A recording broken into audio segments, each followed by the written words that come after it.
MMA yoki Muay Thai abadiy bahs. Shinamgina zalda emas, haqiqiy qattiq asfaltda qay biri tirik qoladi? Muay Thai 8 a'zo san'ati, to'liq vayron qilish mashinasi. Muay Thai muxlislari aytadi, betondagi har qanday to'qnashuv stoykadan boshlanadi va bu haqiqat.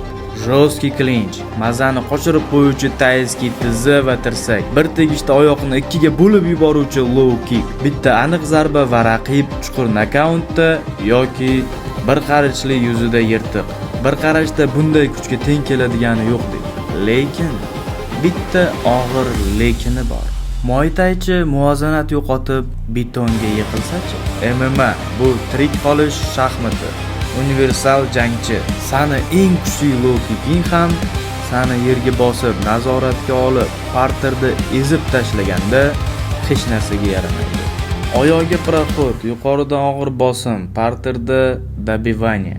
MMA'da ertaklar tugaydi.